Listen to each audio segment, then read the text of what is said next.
ช่วยกันจังไว้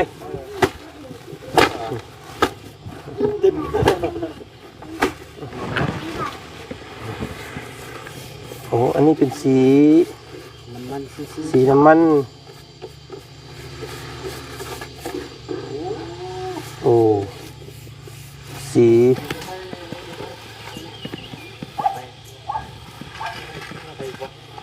คิ้วเป็นยังไงคิ้วทะลุจอ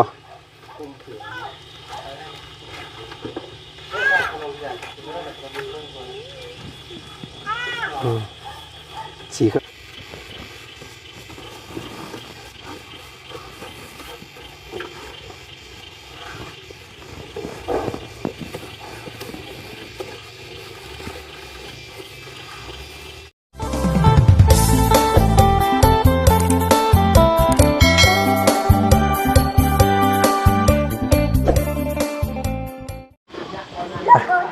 บัดนี้ก็ถือว่าถึงขั้นตอนสำคัญอีกอย่างหนึ่งพี่น้องเนาะทางสร้างเพิ่นกำลังเสียเอาบานประตูไปทาสีโอ้ทามื้อนี้เลยบ่แม่นล่ะโอ้ยเพราะว่ามื้ออื่นสิได้ใส่โอ้ทาก่อนจึงใส่โอ้โดยใส่อันนี้แม่นเบิดบ่แม่นอันนี้ก็แม่นอันนี้เด้อันนี้ก็แม่นอันนี้ก็แม่นเบิดให้เนาะโอ้อันนี้แม่นเนาะอันนี้เนาะบ้านน้อยบ้านใหญ่แม่นมาสั่นมาสิเบรกซอยเพิ่นก่อนพี่น้องเอ้ยปึ๊บปึ๊บ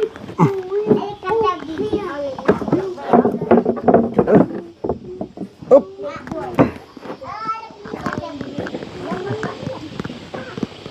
ไป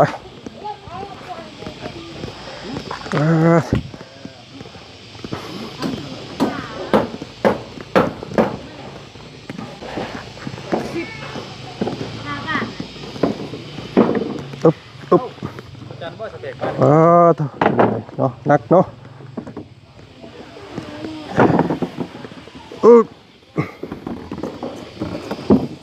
เอา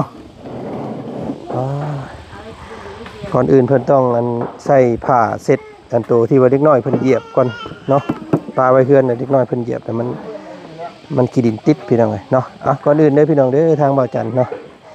กับทักทายสบายดีเนาะพ่อแม่พี่น้องหมู่เพื่อนมัดสุขุสุขคนเนาะมื้อนี้ก็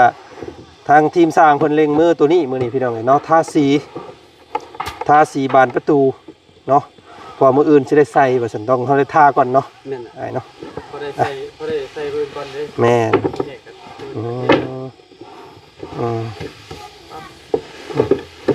จิตเก่าค่อยท่าที่งามเลยเก่านะมาแต่ว่าคนนี่แหละสร้างเลยคือเห็นทรงสิมาแท้นี่เนาะ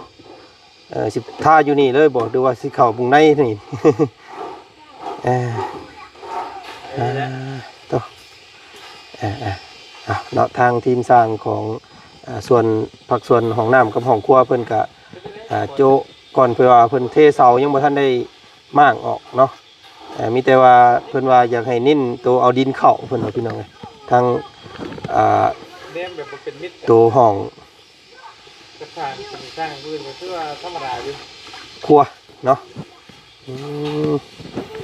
มาจากนอกมาเบิ่งสร้างเพิ่นย้อมสีมื้อนี้ปุ๊บ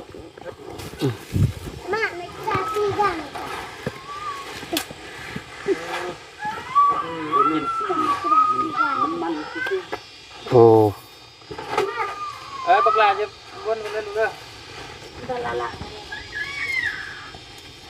มีอันนั้นบ่เนาะมีอันนั้นผ้าอันออกก่อนบ่เนาะต้องมีผ้าผ้าทาเนาะมันจังบ่เป็นนั่นเนาะซุบแล้วก็ทาลวดไปแล้วมันก็เกลี้ยงอีก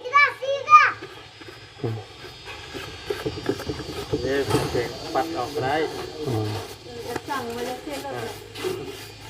อุ้มลึกขนาดไม่อยู่มาลึกสักหน่อยนะ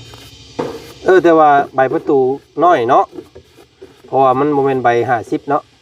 น่าจะใบ40แต่มึงใบ40ผมใหญ่ของใบ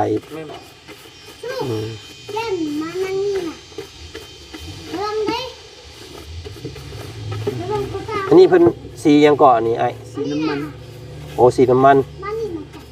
นี่ซอยได้หลายอย่างเลยพี่น้องซอย กันปวกกันมอดเนาะกันปวกกันมอดเวลาอันนั้นมันจังโมมอดจังโมกินกันน้ำอีกตามโลกซอกมันนี้น้ำบกเขาสันซะเด้อ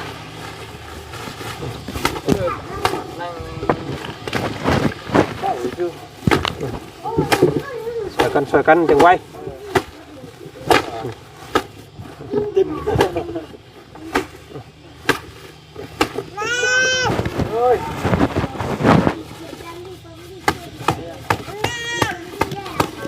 เอามาเอายัง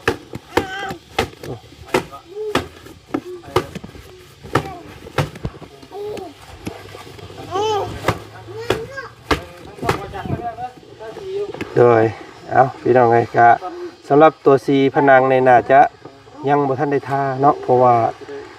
ยังต้องรอให้มันแห้งก่อนตัวนี้เอาตัวนี้ก่อน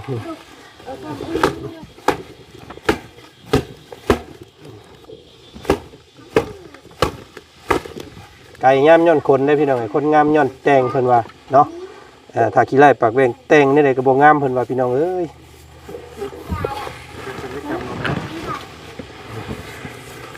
โอ้อันนี้เป็นสีน้ำมันโอ้สีรีเทนเนี่ยเฮาบ่ได้ย้อมเลยบ่เอาแบบนี้เลยบ่หรือว่าย้อมสีทับอีกบ่บ่ยอมน่าสิซำนี้บ่แม่นเพราะว่าวงใส่สีทั้งนั้นวงนี้เป็นสีขาวสีขาวเนาะเก่าวงประตูมันต้องเป็นสีขาวพี่น้องอันนี้เป็นสีน้ำมันสีเคลือบนะสีเคลือบเงาสีขัดเงาคือแลกเกอร์เนาะเราแลกเกอร์แต่มันเป็นเบอร์แบบว่าบกเข้มโอ้ชุนแท้พี่น้องกินแห้งเนาะเราบ่ย่อมากได้กินเลยกินคล้ายๆน้ำมันสีคล้ายๆน้ำมันน้ำมันเอสซังคล้ายๆน้ำมันเอสซัง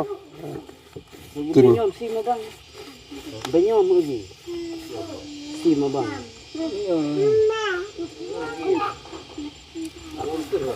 กูรู้ว่าโอ้กระหู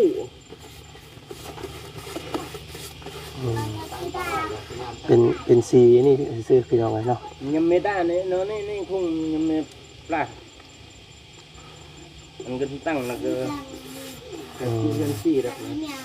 มันแบบตัวดากังจันเทียดาให้มันดี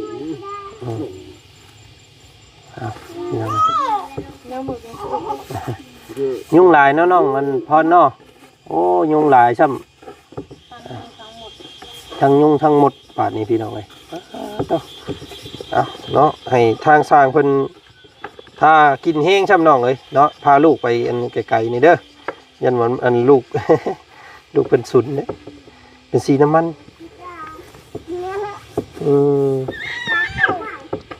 เบิ่งขอเบิ่งตุกสีเพิ่นหน่อยเด้อ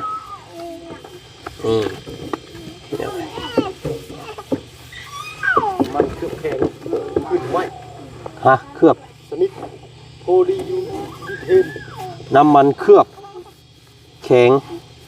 พื้นไม้สำหรับภายนอกและภายในแลกเกอร์แต่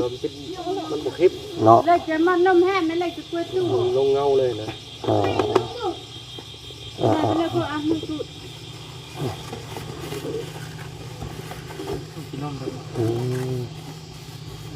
ทำขั้นตอนนี้แหละพวกพี่น้อง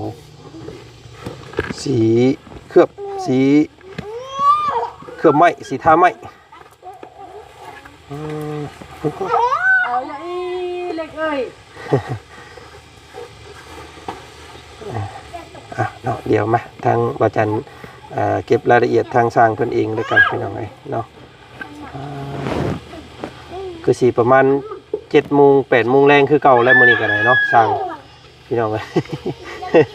สร้างเฮานี่โพดดีๆเนาะน้องพรเนาะ เด็กน้อยหลายเนาะเฮือนเจ้าเนาะคล้ายๆกับเฮือนตะโลที่อ้ายไปเฮ็ดอยู่ซิโปนโอ้ดูเด็กน้อยเนาะเด็กน้อยนำพา เฮือนนั่นน่ะบ่าวตะโลที่ว่าจันเฮ็ดให้คุมื้อนี้ก็เด็กน้อยป้าดอเต็มตารางเฮือนอันนี้ก็คือกันเฮือนเพิ่นเนาะเฮือนน้องพรเด็กน้อยน้ำหนักน้อยหลายก็จะบ่แตกต่างอย่าง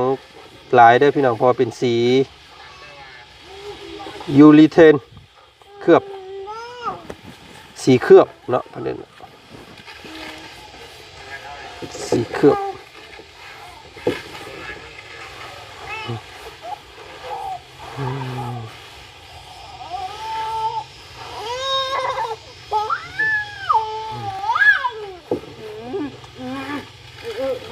แบบมันแห้งแล้วก็มันก็สิเป็นแบบเลื่อมๆนี่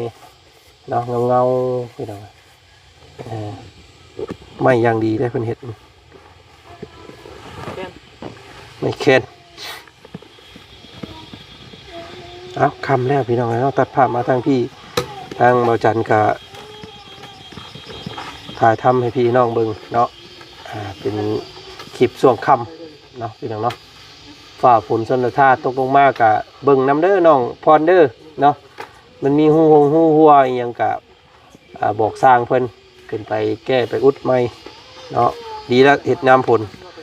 พร้อมสร้างเพิ่นยังอยู่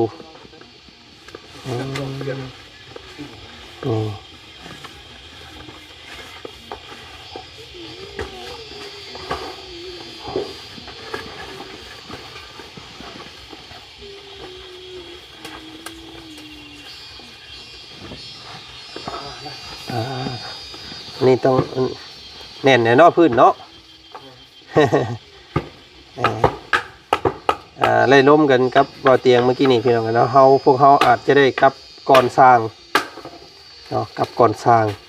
เพราะว่าสร้างนี่ต้องมีเวียกหลายอยู่1 มา2 มา1 มาตัวกันเพื่อนนี้แล้วก็2 มา4ตัวบ้านเนาะยัง3 มาก็คือติดกะโลอีกว่าซั่นซะมีแต่พวกเขาคือสิได้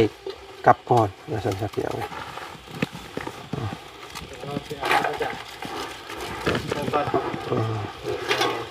หมุดงามหลายเนาะเพื่อนเจ้าเนาะหมุดหลายหมุดค่อนข้างจะหลายตามที่รอบๆเขาต้องทำความสะอาดเอาแหละพี่น้องเนาะยังเบิ่งบ่สะอาดหูสะอาดตาปานใดเพราะว่าเป็นช่วงในที่สร้างเพิ่นกำลังปฏิบัติการเนาะยังหกยังเหืออยู่ว่าซั่นซะและบัดสร้างกลับเบิดแล้วจังให้น้องเพิ่นบัวระวัดปัดเกียร์เคลียร์ดินเคลียร์ดอนน้ำมันนี่ให้มันงดงามเนาะมันก็สิไปเองมันดอกอันว่าหมดเมงเนาะ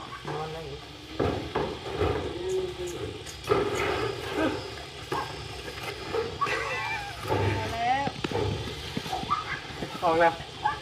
โอ้ยไปโทษแล้วบ่ยาว ตัวแล้วบัดเลย เฮ็ดกระไพเพิ่นหินออกเลย ยืนเลยเฮ้ย โอ้เดียมคักปัญญาบาด นี่ลองจับ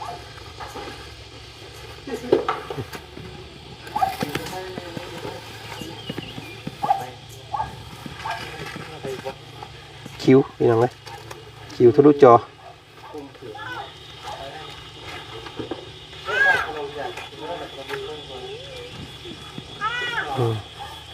สีเคลือบเงานุ่มน้องดูดิ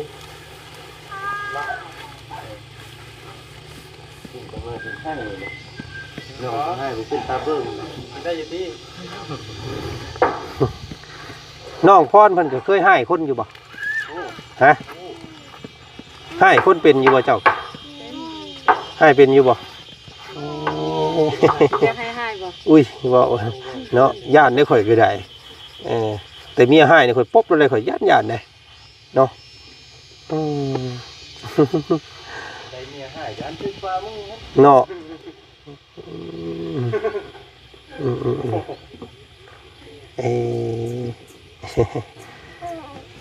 พี่น้องเลยเนาะ มีใดสิ่งใดอย่างที่พวกเขายังโบฮู้ในเกี่ยวกับหมู่บ้านของพวกเพิ่นเนี่ยพี่น้องเนาะคอยศึกษาแลกเปลี่ยนวัฒนธรรมกันไปเนาะเพราะว่าแต่ละภูมิเขตบ่คือกันแม่นอยู่คนลาวคือกันพี่น้องแต่ว่าเฮาอยู่ละคนละแขวงคนละนั่นกันเนาะ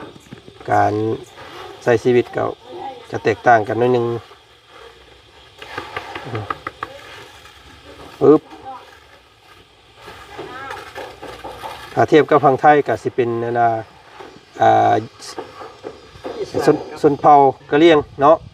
แถวเชียงใหม่เป็นยังไงภาษากะเหรี่ยงนะอันนี้ก็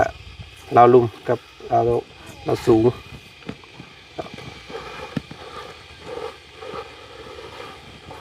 โอ้ฉุบก็ให้ใช่มันโมใหม่บ่ไอ้ซางโมใหม่เนาะเห็นว่าไต่ไฟอยู่ดีสูบยาอยู่ดีกุ๊บโยเนาะ มันเป็นสีน้ำมันได้พี่น้องเลยเอาเรียบร้อยเดือดมากๆบาดนี้พี่น้องเถอะยุ่งกระไรสร้างกับโบย่อมพี่น้องเลย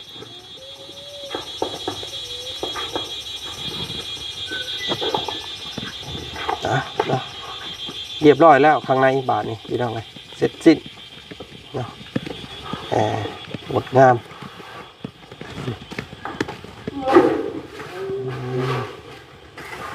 มืดแท้บ้านนี้พี่น้องมืดเนาะเพราะว่าการขึ้นปูนนี่มันอยากใช้เวลานิดนึงเพราะว่าเขาขึ้นเลยนี่บ่ได้เนาะเขาต้องให้ปูนแข็งขึ้นรอบแรกก่อนรอบสองนี่เติมแล้วก็ปั้นเนาะมันก็เลยใช้เวลาเป็นงานละเอียดสมควรตัวนี้ใส่ไว้บ่ได้เนาะก็ดีต้มเหมาะเดี๋ยว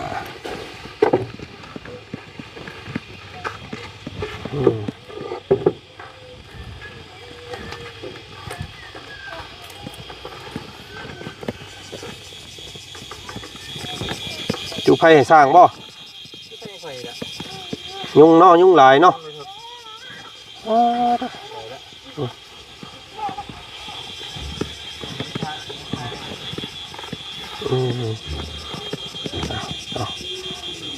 มันก็เดืองขึ้นกลัวเก่าอยู่ที่พี่น้องเนาะมันเป็นว่าเป็นสีนั่นซื้อได้เนาะเป็นสีเคลือบเงางามเดี๋ยวมามับ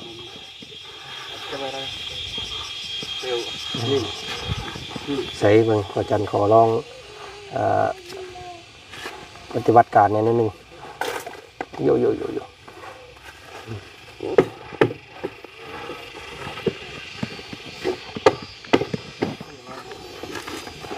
ปัดเอามีอันนั้นเนาะมีเสื้อขาดบ่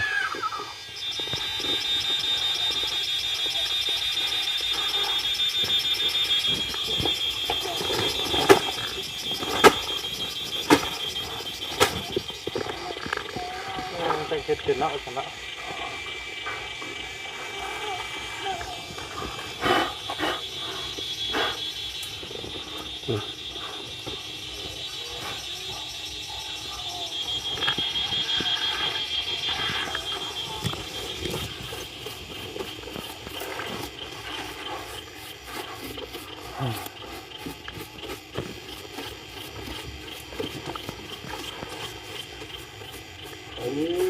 อะไรเนาะ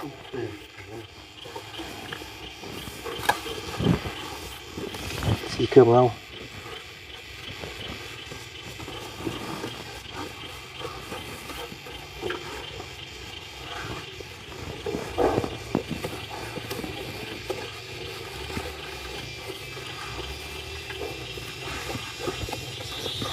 โอ้กินแห้งดีเพียบ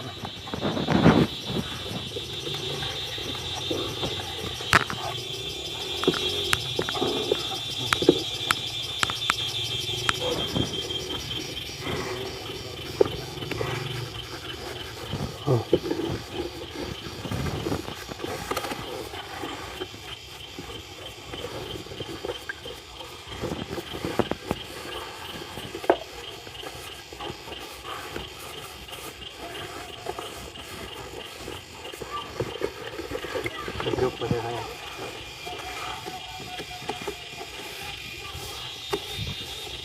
ไม่ลุกเนาะไม่ลุกเลยมาจาก บุรุกเด้อถ้ามันแห้งพอแล้วถ้าอันน้ำมันแห้งพอแล้วมันสิใหม่มันยังเปียกอยู่มันบุรุกเลย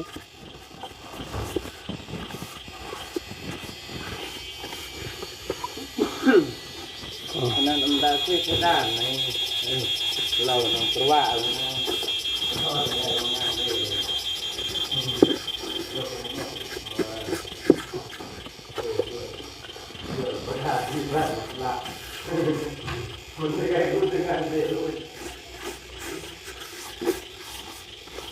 อ้าวสำเร็จ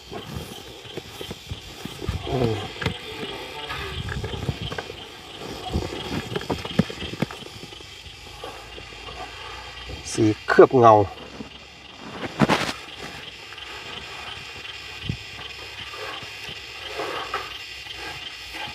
คำท่าดนๆนี่กับร่องรถล่มรถนี่มันขึ้น อากาศมันอะไรทีนะเดี๋ยวท่ายังไงเดี๋ยวมันขึ้นหัวแล้วพี่น้องนี่เมื่อเขาท่าเนี่ยมันก็สิดึงภูพางของไม้ออกมาเนาะนี่มันก็สิได้เห็นตัวนี้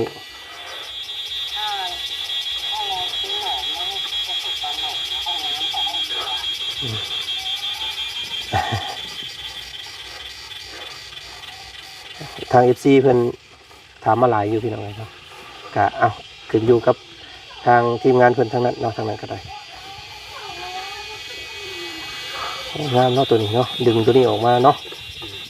ดึงลวดลายของมันไหม้ออกมาคักพี่น้องเลยอ่ะเนาะโอเคคลิปนี้ก็ทางบ่จันขอนำเสนอคลิปนี้เพียงสำนี้คือเก่าเราพบพ่อกันใหม่อีกคลิปหน้าได้กันพี่น้องเลยคลิปนี้ขอเก่าเข้ามาสบายดีสวัสดีเด้อเนาะพ่อแม่พี่น้องสุขคนดีอกดีใจน้ำน้องเพื่อนพี่น้องเลยเนาะกำลังทาสีใบประตูเด้อพี่น้องคลิปนี้เนาะเริ่มทาสีเคลือบเงาไว้เนาะมืออื่นจังได้ลูกกบแล้วก็จับใส่บานพับเนาะยัดใส่แผ่นใส่ผ้าขึ้นและมืออื่นมาสั่นซะพี่น้องเลยเนาะจังไดก็เอา